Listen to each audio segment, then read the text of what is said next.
Good afternoon, everybody, and I've got not much voice left, so I'll do my best. I'm Barbara, obviously. I'm not Arie.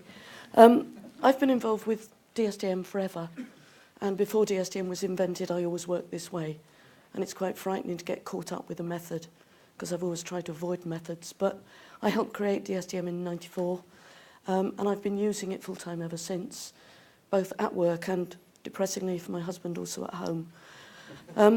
And I've helped develop DSDM, and I feel passionately that it just works really well. I do most of my work in sort of corporate transformations, and I'm currently the DSDM director for product innovation. My name is Arie van Bennekum. I got into rapid application development in 1994, and it went like this. I was doing, who has been technical designer in the past in consultancy firms? I was making technical design, and the thing is, they said to me, you're a part of a technical designing team. And I was sitting in a room with two other people, the three of us, and we were no team, because in the room next to us there was a functional design team, 3 people, also not a team, but just 3 people doing stuff, and we got each of us from one of the people in the other room stuff, and I thought, this is not what I like. And then I went to, at the time we called it the commercial management, and I asked them, I said it like this, this is who I am, and this is what I don't want, and I don't have a clue what I do want. And then I got a manager, and he said, I have something for you. And he brought me into the world of rapid application development in 1994. And in 1997, I made a step to DSDM because, for me it was a sort of a logical step. I got, you can see it on the screen, into the consortium, actively involved. There was a chapter of the DSDM in the Benelux at the time. And I remember being, driving home through the countryside, lovely countryside, Hardingsveld, Giesendam, in the Netherlands. And it was a Thursday evening, 6:30, and I got a call from Mary asking me, can you go on a Saturday morning next Saturday to Salt Lake City to speak on a conference? And I said, yeah, well, I can. And the next day I was, working on this international, rollout of websites together with Per Magnus, who was also here somewhere. Per Magnus? Yeah, there. He was there. And we were, on that Friday, making calls, trying to arrange stuff. So I went, with a few boxes with CDs and books and stuff to Salt Lake City because I thought, there would be a conference and I had to speak on a conference like this. And it was just 17 guys in a very small room. Very warm room, and after a couple of hours, and especially after 2 days, then it even feels like smaller because the smell gets different from the morning, right? But I love it ever since, and I think for me Agile is, and I'm going to speak a little more about this, Agile is for me common sense. For me, I always say it's structured common sense, and Ron Jeffries had a beautiful phrase, Agile is common sense and uncommon discipline. And I think that's what we will come back to a little later on. I'm also chair of the Agile Consortium Benelux. Similar to the DSDM Consortium, we have a close working relationship together, and we're trying to expand from the Agile Consortium perspective, Agile up to the next level of innovation, quality, and awareness in the market. Okay. So what we want to talk about is particularly corporate Agile. So talk a bit about how we got here, sort of the origins and the future, particularly focusing on this concept of grown-up Agile.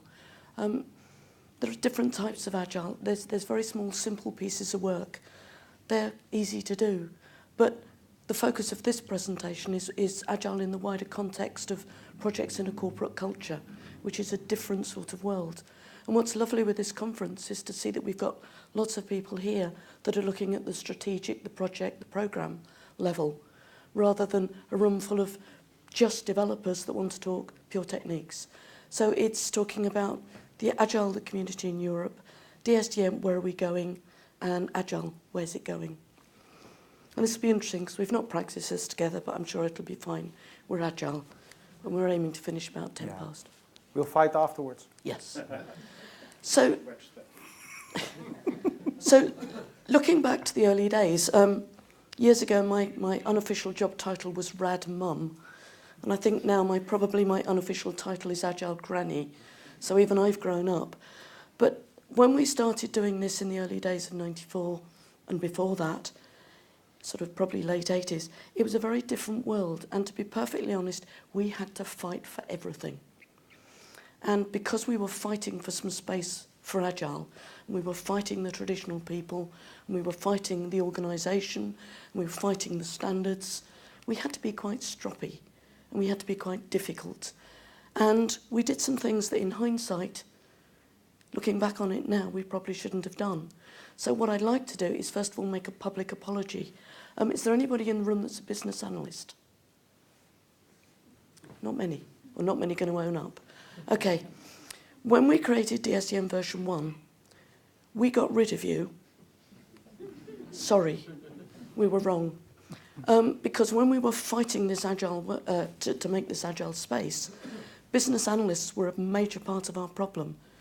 These were these Rottweilers in the doorway that wouldn't let us go and talk to the business. So, you can't talk to them, you have to talk to me. So we decided that the problem was the business analysts, and we ditched them. And it took us quite a few years. It was a turn. When we did the DSDM turn version, we finally admitted we were wrong, and we brought them back into the fold, because we recognised that business analysts do a lot more than analyst programmers did. So welcome back, business analysts. In fact, now you're getting your whole new handbook for yourselves. So, unusually, we recognise that the issues with project, with business analysis, with the whole project structure, and that's one of the major differentiators. But like anybody growing up, when you do things as a child or as a teenager, you look back on it and you're not necessarily very proud of that. So I'm quite pleased to come clean about the analyst thing, because I think we did do you a disservice, and actually, it shows how important analysts are to the way we do things. So what we find as you move the clock forward is that it's no longer about Agile in a corner fighting for its space. It's a very, very different world. And what we've actually got now, I don't know why it's not merging, never mind. Okay, what we've got now is just one world, and it's the world of business. And basically, we've got projects that are more agile, and we've got projects that are more traditional, more structured, but we've come a long way from the concept that Agile's binary. In 94, it was binary. You're either Agile or you're not. You're with us or you're against us. It's not like that anymore. It's about a single world. My slides aren't working, but it's actually a single business world, and you just choose where you want to be on the Agile spectrum.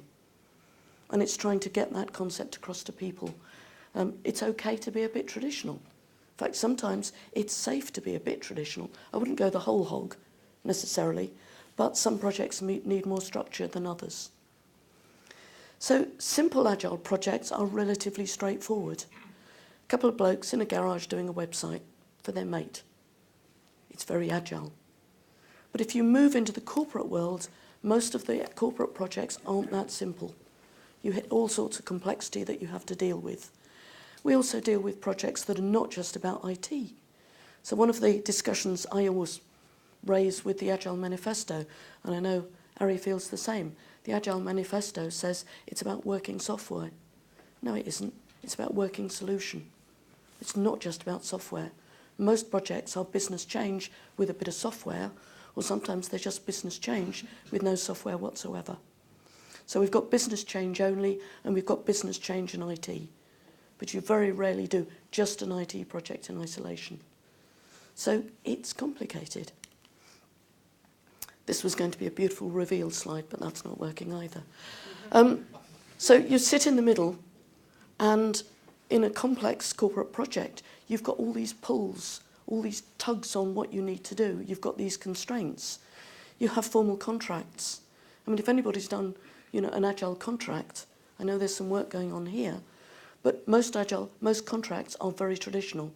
Procurement departments are incredibly traditional. And it's a fight to get an Agile contract. And I once did a training course for a group of procurement people, legal people, about contracts and Agile, and they said, we don't want this rubbish. We just need to know, when do we sue? which is quite depressing, but it's actually the way some commercial business works. We've got projects as part of a complex program, and part of that program may be fully traditional, and it might be extremely agile. So, you know, it's complexity. We're not just working alone. We've got the fun and games of the business case, whether it's done formally, and I'm working on a project at the moment where our analysts are doing the business case so that we can prioritise using benefits, which is the way it should be done. That's a mature organisation. For some organisations, it's just, yes, it's probably worth doing this. That's about as formal as it gets. But the business case is important, and it should be driving the project. We then have the corporate standards. It would be lovely to ignore them. And I must admit, when I'm transforming, I enjoy going around saying, why do you do that? Could we stop it? Is that really necessary? Where's the value? But I know, for example, our chairman used to work in the pharma industry. Pharmaceuticals, corporate standards, regulatory standards are non-negotiable. So it's no good saying, I'm sorry, we're agile, we're excused, here's my note to excuse me. You have to work with them, and you have to find a way to do that, and it's going to make life more difficult. We've got constraints of very complicated technology, or constraints of communication. We've got risks. You know, we have projects with low risk. We have very high risk projects. Interestingly, I've worked in a number of organisations where you're constrained by the budget cycle.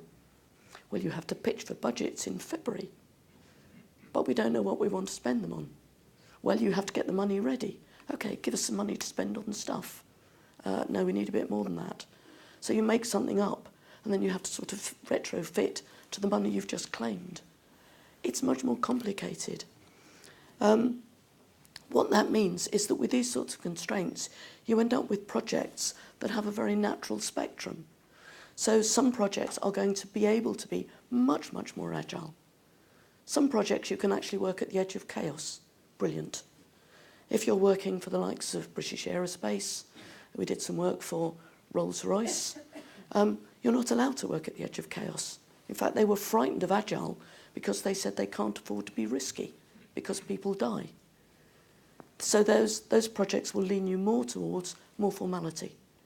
It's annoying, but it's just a fact of life. We need to stop fighting against that. So this wonderful, complicated corporate culture is where DSDM was born. So we've got somebody who's come back today who was the chairman in the early days, working in a corporate. So we had the British Telecoms, the British Airways, the British Rail, you know, the oracles, the complicated corporate cultures. That's where we particularly thrive. That's why we have the very strong project focus, because that's what we do. You know, that's what we focus on. So we focus on delivering agile projects, and we recognise that we can't just fight the organisations all our life. We've actually got to collaborate. We had an interesting discussion yesterday with Ian from France about the whole use of the word collaboration, because apparently in France it's not a particularly well-received word. But we need to collaborate, and we need to recognise, as somebody said to me just now, where do you need to fight and where do you need to give in? And where are the bits in the middle where we perhaps need to talk about this? Because there are some things you can't change. There's some things I'll fight to the death to change, and there's some in the middle where we need to negotiate. And we have to accept and work with the things we can't change. Oh, is my slide on? Is your slide Yeah, on? thank you. Yeah, that's fine. That's the only one.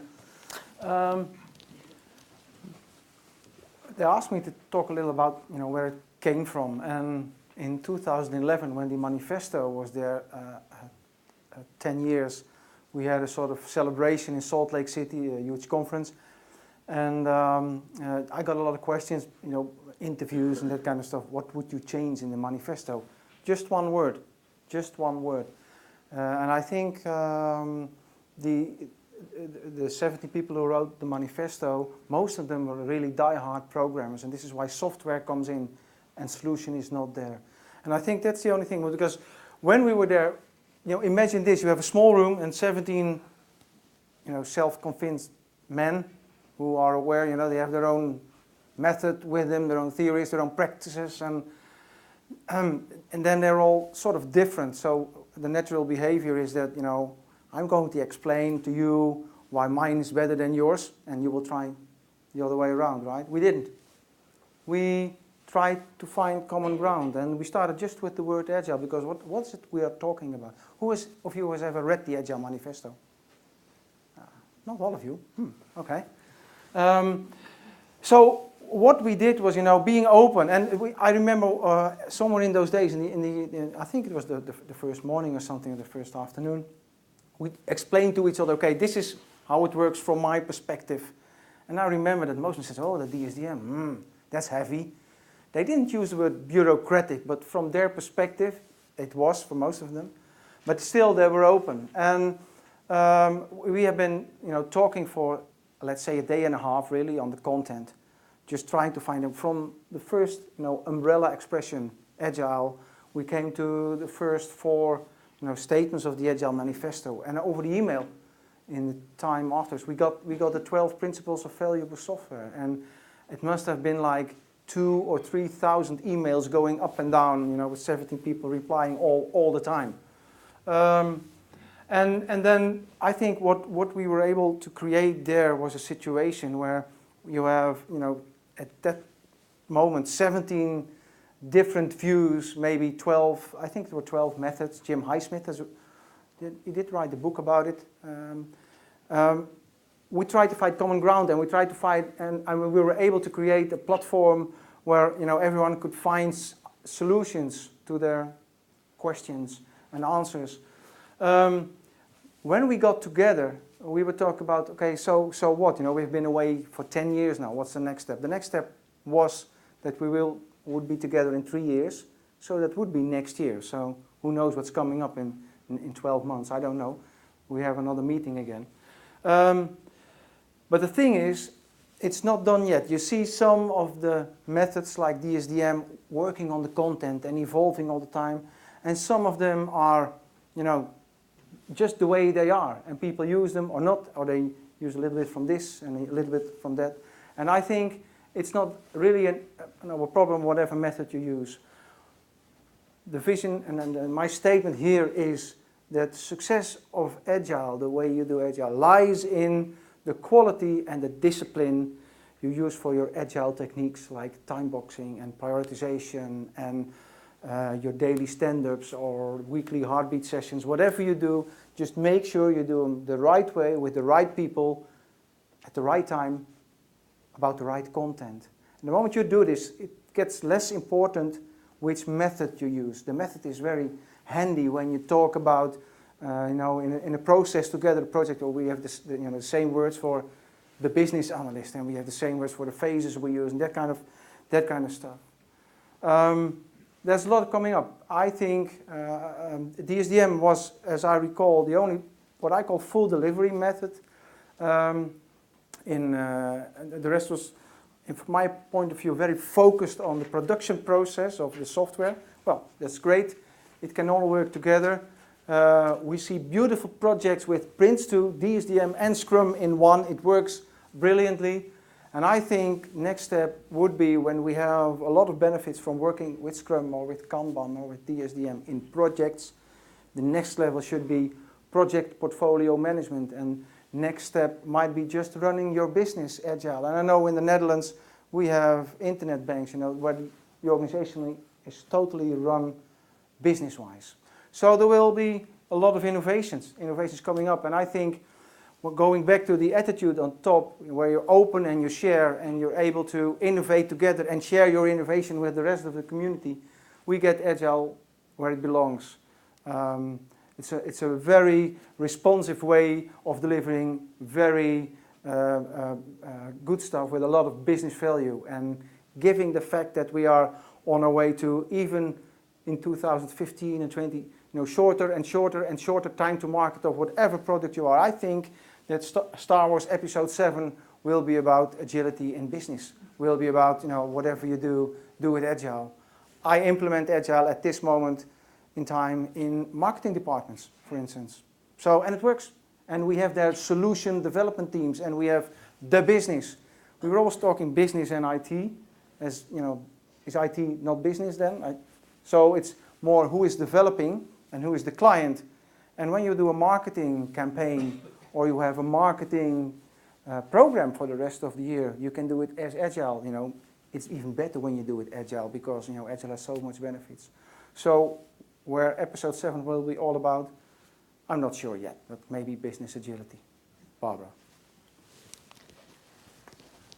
Okay, so in the spirit of sort of thinking more about being open and accepting, what we've got to look at is when you're setting up and when you're choosing how to do your Agile, first of all, what's the focus? So is it IT with business change, or is it just business change? You've got to think about what level you're looking at. The interesting thing, you look at all the Agile approaches, or most of them, and team is just a given. Scrum does team, XP does team, DSDM does team. But it's when you get up to the next level, to the project, to the program, how are you going to do that? What have you got that will give you the control of a project above, say, an XP team or a Scrum team? And you've got to look at how complex is what you're trying to do. Are you working in a simple environment? Are you working in a very complex environment? So a few years ago, again, there was a lot of focus on, oh, you don't work out up front your technology, for example, you just let it emerge. Well, having worked on a complex telephony project across the globe, with bits being done in China, India, Finland, Europe, you don't just say to the teams, do your stuff, we'll bring it together, be good, and we'll do a bit of refactoring to make it work. You need some thinking, you need some structure. So thinking about the things behind your Agile work will drive the way you manage it, drive your choices. So what we're seeing a lot more of is this concept of blended Agile, bringing things together. So again, in 94, 95, 97, DSDM was fighting everybody else. You don't want that, you want ours. Ours is better than theirs because we're changing. And what we're saying is that there are projects where one approach may be all you need, absolutely brilliant. There's other approaches where actually you need something else. It might be that you've got an Agile approach you were hoping to use, but it's got gaps in it. Or it might be, one of the things we see a lot, is there's already an in-house Agile approach, but it's struggling. And as they try and scale it up, it's starting to fall apart. And that's where we need to blend in, perhaps, things from the other Agile approaches. Because one of the things I see is that we're Agile. We need to be, and we need to be seen to be, more flexible. There's been times in the past when we haven't been. We've been far too dogmatic. And then what happens is Agile fails, Agile takes the blame, and then you get the traditional gravity. Well, that didn't work. You know, so let's go back to the traditional way of working, because we've forgotten that that was a miserable failure. We'll just ignore the recent failure, and we'll go back to what's familiar, predictable failure. So we need to be smarter, and we need to blend things together more and be more open about doing this. So I don't think that it's any longer one size fits all. Sometimes it is, sometimes you're lucky. But I think actually blending Agile approaches together makes Agile far, far stronger. Pick the best of everything. Why not? It's all free anyway. So build the best of both worlds for your particular circumstances. And every single organisation has different circumstances. So it's about choosing what fits for you rather than somebody trying to fit a generic style that does most of what you want but has gaps. So we like corporate Agile. I like a difficult life. I wouldn't know what to do with a simple enclosed project. I like a hard time. It's not just about Agile. So it's about saying if we're going to work, if we're going to survive and grow in the corporate world, we've got to collaborate with existing standards. Prince2 is fine. It's quite often the Prince2 project managers that are at fault. A bit like business analysts are fine. It was some of their historical behaviour that was at fault. There's nothing in Prince2 that's anti-Agile. So I think Arie said this morning, you get people saying, can't do Prince2 with Agile. Of course you can. You just make it work Agile. Because a stage, you have Agile inside. You just don't put the disciplines at the very low level. We work with quality processes. CMMI, ISO is not a problem. If you're looking at CMMI, Agile can provide a predictable process. It's moving you up to level 2, level 3. I've done DSDM in a CMMI 5 organisation. The main complaint I got is, we've got to change our paperwork. Yep, afraid you have. But we passed. So done in the right way. This is not anti-Agile, this is grown-up Agile in a complicated world. And there is quite a lot of work going on with trying to develop Agile-friendly contracts. DSDM did one years ago. We're trying to get it up to date. So the simple answer, I think, to quote Obama, is corporate Agile projects, yes, we can. So I just took some pictures of Agile project management with prints, the Agile project management handbook, DSDM prints ITIL, Agile PMO. This is all the corporate stuff, the governance stuff that we already do. And it's getting everybody to accept this is not the antithesis of Agile. This is Agile in a really tough, grown-up world where we can't drive everything that's done, and it's accepting it. I'm very happy that we're talking, when we talk about DSDM, we're talking about DSDM again. In the past, when I got into it, it was DSDM, and then it changed into, I don't know even how you pronounce it, a turn or a turn? A turn. A turn.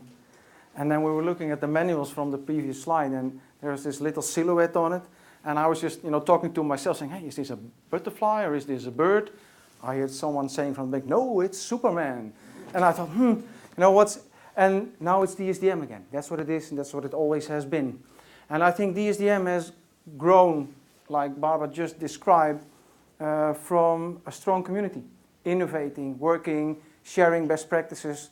The way I think we went from rapid application development and the rapid application development user groups to DSDM is now the same way of working next step.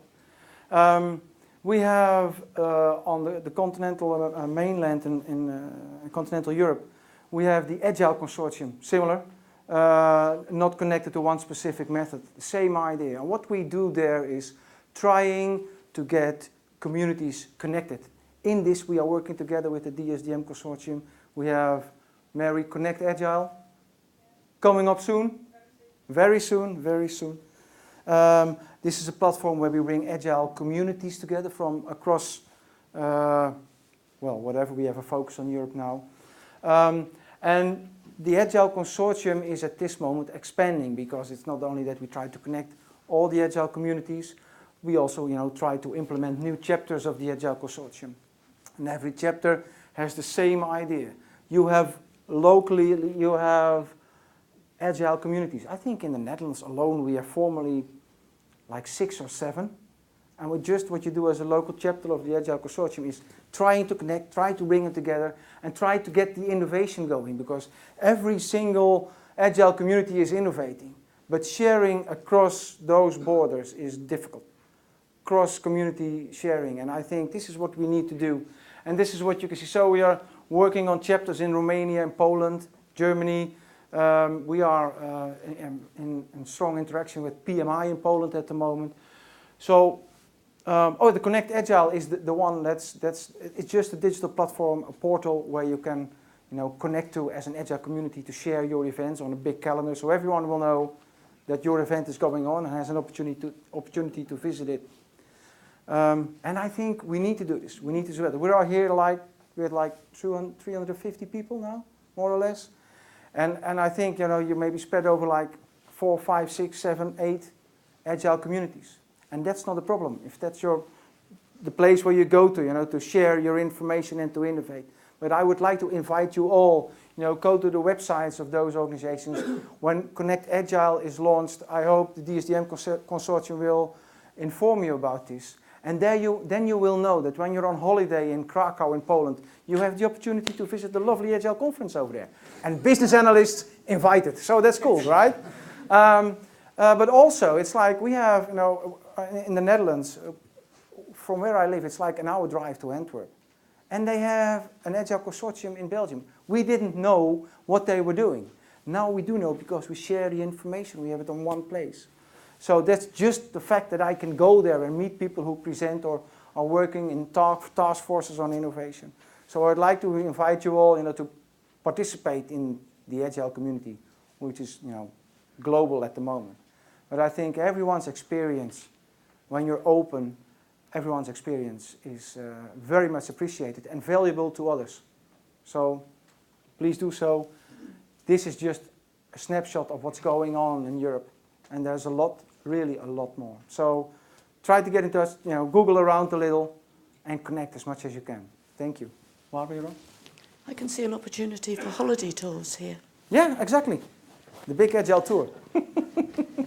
Okay, so DSDM, where are we going next? Well, taking into account this concept of being more open, more collaborative, the next version of DSDM, working on as we speak, is the DSDM Agile Project Framework. And this is part of the strategy for DSDM moving forward. So this new version, I think you may have seen there's a chapter. We're giving out a chapter of it, a sort of taster. And what we're trying to do is we're trying to take DSDM back to the core. So if you look at something like the Etern Handbook, there are things in there that, whilst interesting, aren't particularly DSDM-y. And we've removed things like lots of guidance on risk because, with the best will in the world, go somewhere else. We're just focusing on what's about DSDM, what value does DSDM add. So this core of DSDM will be applicable to any role, whether you're a developer, tester, analyst, visionary, business sponsor, or even a DSDM champion. It will give you what you need, the detail, to tell you how DSDM works and how it all fits together. And what we're also doing in there is we're trying to open up links to, if you're here, you may want to follow this link to other Agile approaches, which actually could plug in here, or perhaps add extra guidance. So we've just created this little logo, which is going to be a link out or a link in. Could be seen as a deadly embrace. Hopefully it's a bit more friendly than that. So this is going to form the strategy, the base for our future strategy. Just about going to last to the end. So hopefully some of you, I know some of you were at Dot's presentation this morning. Agile BA is the first of the new strategic products. So when we have an Agile project framework in place, we are going to plug in some role-specific guidance to say, right, well, you've got the core. Now, if you're a BA, what particular things would help you to be better as an Agile BA, or possibly other roles? So we're also looking at things like a pocketbook on business. I know somebody this morning was flagging again, where are the business people here? I would love it that Agile isn't driven by IT, but just demanded by business. I'm sorry, we're not going to work any other way except Agile. That's the way it should be. So we're producing a guide for the business people. And it won't have any techno speak in it. It will just be, as a business person, what does this mean to me? What can I expect out of it? So what we're doing is we're recognising Agile in the more complicated corporate world. We're going to supplement this core, the Agile project framework, with role-specific guidance and supplementary guides, pocketbooks. We've also, you may have seen, I think Andrew's doing his presentation tomorrow. We're supporting it with other interesting things. So we have Agile project management, which is a subset of DSDM Etern. What we're finding interesting is that we have people that are doing Scrum and realise there's a gap above Scrum. And they say, we're missing something. And I've worked in organisations where the organisation has carefully crafted the missing layer. And I've been standing on the side thinking, that's a shame, because DSDM's already done it. So what Andrew's doing is melding Scrum with Agile Project Framework, Agile Project Management, sorry. So there's going to be, or there is a pocketbook on that, which is on the DSDM stand. Andrew's talking about that tomorrow. So watch this space. There's an awful lot going on. So despite all being very busy at work, we're all also very, very busy in our spare time, but we love it. So this is the strategy. It's very much work in progress. Hey, it's Agile. This is the way we see it at the moment. So we have the DSDM Agile Project Framework in the middle. And yes, we have very, very deliberately gone back to, it is DSDM. It always was, but now we're focusing on that more.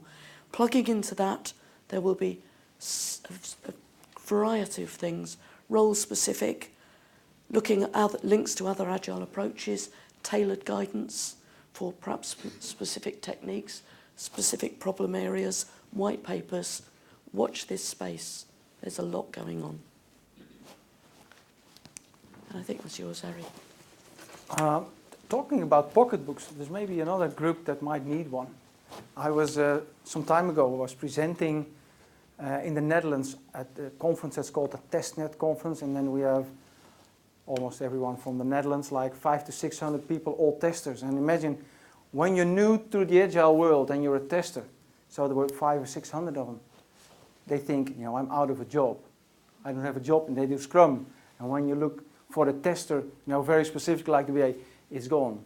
So from that perspective, when you look at what have we done, I think Barbara just mentioned quite a few stuff. We have tried to be Agile ourselves as well.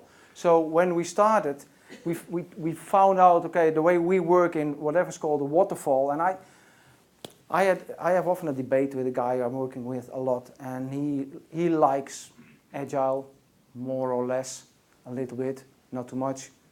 And he said, yeah, you're always against the waterfall. I said, yes, I am. He said, yeah, but some really good projects using waterfall. I say, I cannot imagine one project where you really need the waterfall before Agile.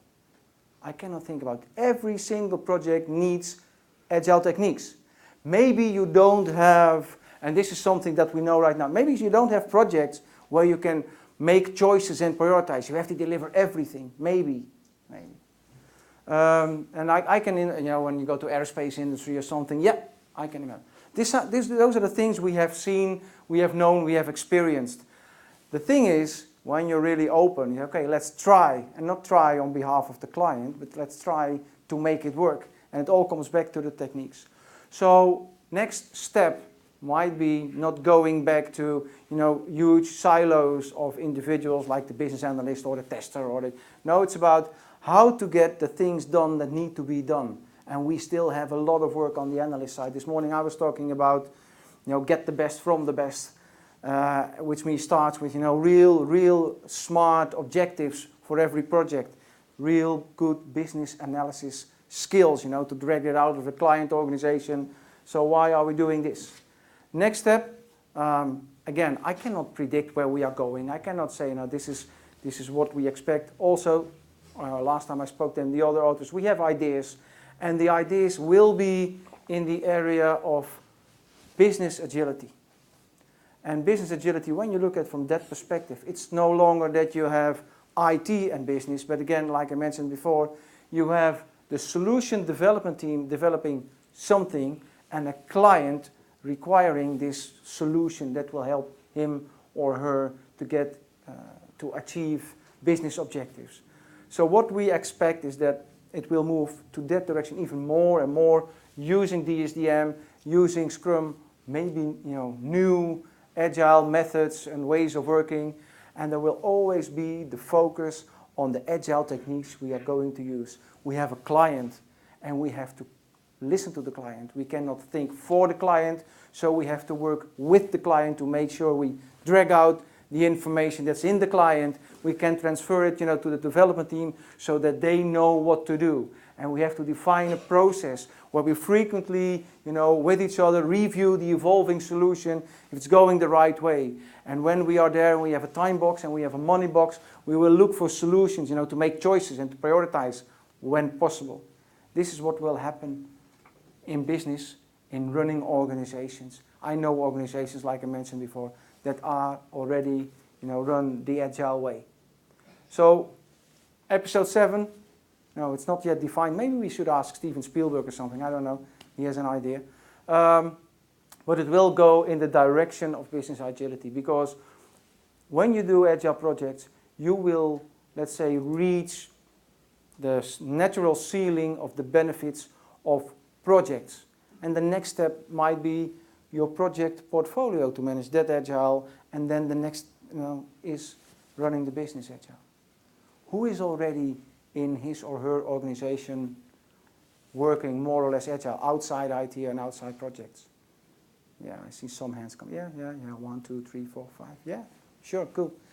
And it helps you to define strategies and to define programs and to, select the right people to make choices. So when we are talking about innovation and sharing in communities, again, let's do this as much as we can. And where we have a waterfall that's used, I think from, 3000 BC or before until now, let's create together Agile that's, from, let's say, a manifesto in 2001 and 2 or 3 decades before until, the next few decades, and implement it as a solid way of working, because I like the Agile way of working more than the waterfall way of working. It gives me more space and more room and more creativity. So I hope it does the same thing for you, and I expect this is where we are going.